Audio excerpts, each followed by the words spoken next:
Okay, so I'm starting to work on this watercolor texture quilt. This is for our class next Saturday on the 17th. Plenty of time to sign up. You will need 3 yards of that backing fabric, which is white in this picture, and then a fat quarter bundle or some yardage, like a third of a yard of each of 10 or so different colors to do the quilt. I just want to go through my design process here. So all of these fabrics that are on my little table are from the 1 fat quarter bundle from Allison Glass that I'm using for mine. The ones at the top, on the top row, the orange to white, those are the ones that I have selected out of the pack that I will not be using in this quilt.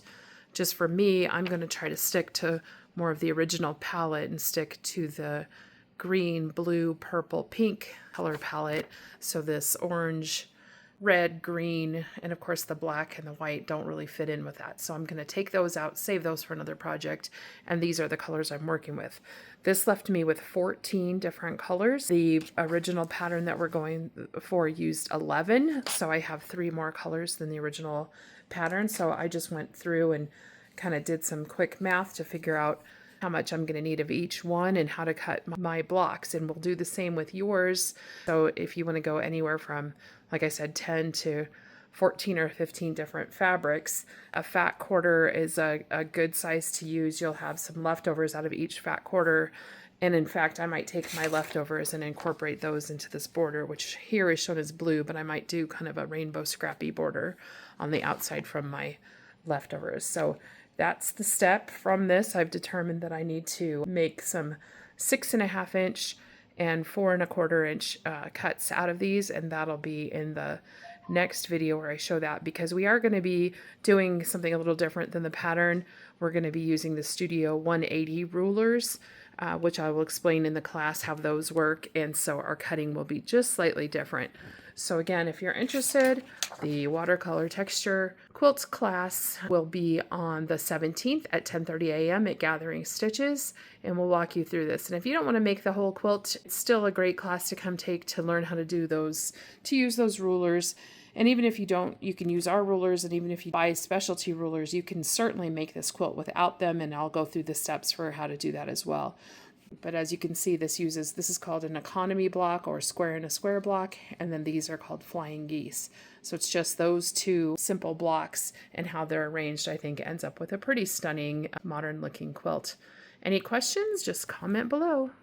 Okay, so this is how I cut my squares really fast. I've got a few of my strips laid out, and I just make sure that they're nice and even and straight, and then I'm going to cut through all at once when I do my 3.5 inch cuts going this way, and we will get our squares cut out in pretty short order. So I'll show you how that works.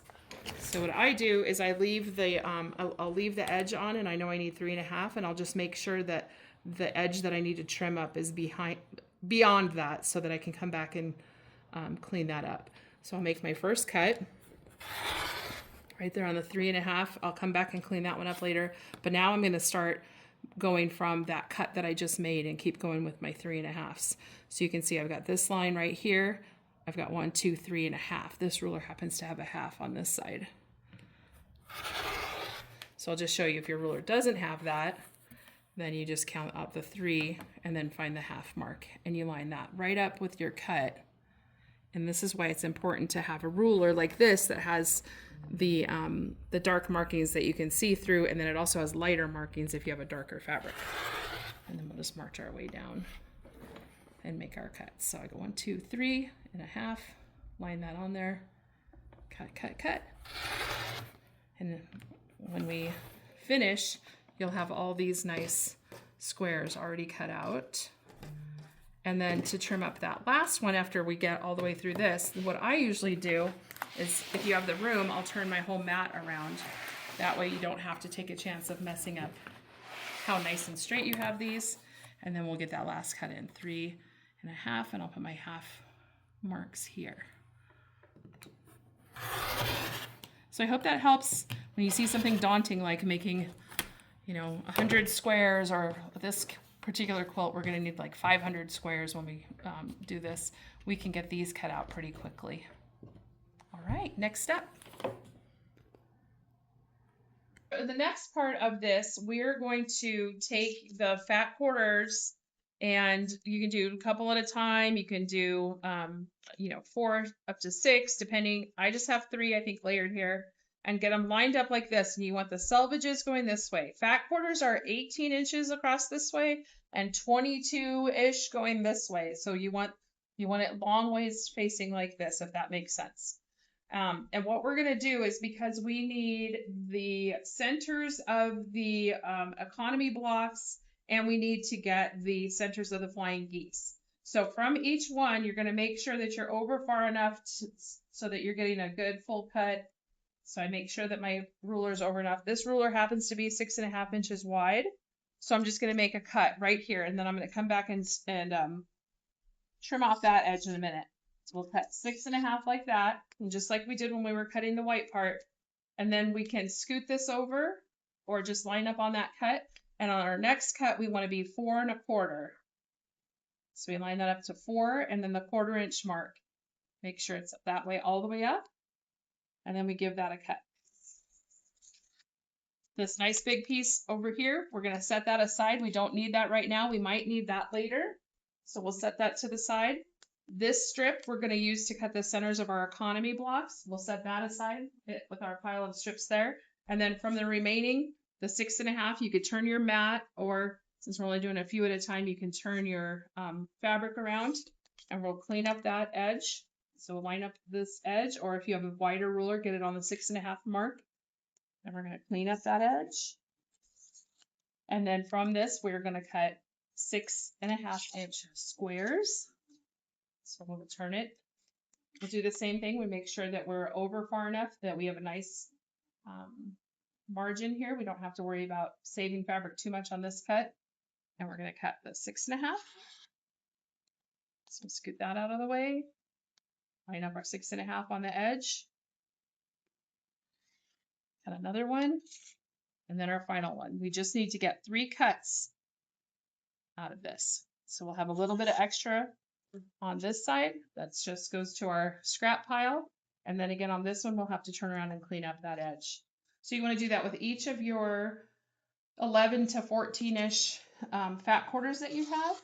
Or if you're doing it from yardage, you'll just have to do the math and make that work for the number that you need. And I'll post that in the comments as well. And then you're going to have all of your 6.5 inch squares. These are going to be for the flying geese. And then we're going to have these strips that we're going to use to cut into our centers of our economy blocks. But we're going to use a specialty ruler to get those cut with precision. That'll be the next step. Okay, so for this next part, this is going to be the center squares for those economy block, or square in a square, the block that looks like this in our pattern. So we are using the Studio 180 squared ruler. It's a Deb Tucker design ruler, and it makes the most perfect square in a square blocks that you can get, because if you do the math to get a 5-inch finished block, it's not going to come out to, if you want this block, right, to be 5.5 unfinished, 5-inch finished, that center block is not going to come out to be a number that is commonly found on a ruler. It's going to come out to be a strange number. So what this ruler does is it has markings already on it for how big you need that center. So what you do is you look on the block and you say, okay, I'm cutting the center squares for a 5-inch finished block. And it's got the outline here for you of where to cut those. And it tells you, and I already told you earlier, what size you want for your strips. So right on the ruler, it'll say the size of the squares that you need, which we already cut. We're going to do the 3 3/4. And so that was the squares that we already cut of the white, right? So that's going to go around for the outside. And then it tells you the strip size that you need. It'll say cut from 4 1/4 inch strips. So that's why in the previous step, when we were cutting our fabrics from the fat quarters, we cut 4 1/4 inch strips. So now I have my 4 and a 1/4 inch strip laid out. And now I'll be able to take this ruler and lay it onto the strip. And you can see that we're not going to be at a normal number. We're going to be trimming off that much. So we're going to be that much short of 4 1/4. It's just much easier to start with a little bit of an oversized piece like this and cut it down to precision with this ruler that tells us exactly the size that we're going to do with to make our center square. So the next step is we're going to cut out all of the center squares for the economy blocks. So we need 40 total. You're going to have extra, but that'll just help when you come to design your quilt and your placement. You'll have a few extra to play with. All right, so that is the next step. Okay, so now we're going to take those 4 1/4 inch strips that we cut from our fat quarters, and we're going to lay them out and get them ready to do the next step. On this one, since we are going to, we want to make sure that we have enough fabric. I lined them up, and they're all different lengths because that's just what you get when you get a fat quarter bundle. But I lined them up not by the selvage, but I lined them up by the other side. And I tried to get them as even as I could, but we're going to give that a cleanup cut. So all we're going to do that is we're literally going to take our long ruler. We're going to make sure that we've got it nice and square by lining up to the fabric. See how I've got that black line on the bottom of the fabric? I probably want to get this bottom fabric squinched up next to its partner there. That looks better. And then we'll line that up and do a clean cut on the side. So now it's nice and even there. We look up to the other ones, make sure that we're lined up. That looks really good. And then you can see that we're just going to trim off this edge, but I'm going to even go and make sure I have 3 in each stack. And I think I can go a little bit closer because we really want to make sure we don't run out of fabric on this. So I'm going to go a little bit closer to the edge and just really give that a trim. So I'll make my cut here. And then after we make that clean cut is when we're going to start using the specialty ruler to cut these squares out in the next step. Okay, that cut was made. So now we have a nice clean edge to work with. So we're going to take these, again, we can leave them like stacked like they are. We can use, cut through 2 or 3 at a time. We'll take away the ones that we're not working with right now, and we'll come back and get those. But we'll start with this one on the bottom. And we'll get that turned around. So for the next part, you want to have that facing you with that nice clean cut that you just made at the bottom. And we're going to line up our ruler down here on the bottom to make the next cut. And we're going to line that up with the center square for the 5 inches, 5-inch finish blocks right there. And we're going to make that cut. We're going to cut off this, and we're going to cut off the top. And we'll show you how that works. On this where we're doing the 5-inch finished blocks, so you'll line your cut edge to here and then the cut edge here after you get a nice clean edge, and then you're just going to take your cutter, go along one side and then come across the other side to get your squares. Make sure I went all the way through, and then you'll have your squares, and that'll be the center part of the economy or square in a square blocks. So you should be able to get 5 squares out of each strip that you have. So like I said, I doubled these up so when I cut them, but you should be able to get 5 of each color, and we need 40 total. So I have 11 strips that I'm using. So I'm going to have extra, but that's fine because I can make some design choices with it. If you want to do just the minimum, then you only need to cut out 40 of whatever colors that you decided, but cut 40 squares. So you could get away with using just 8 strips to do this part. So this might be a little hard to see with the reflection of the overhead lights, but this is what I'm talking about the unusual measurement. So now I've cut the center block, and if I put a traditional ruler on top of it, you can see it's like 4 1/16.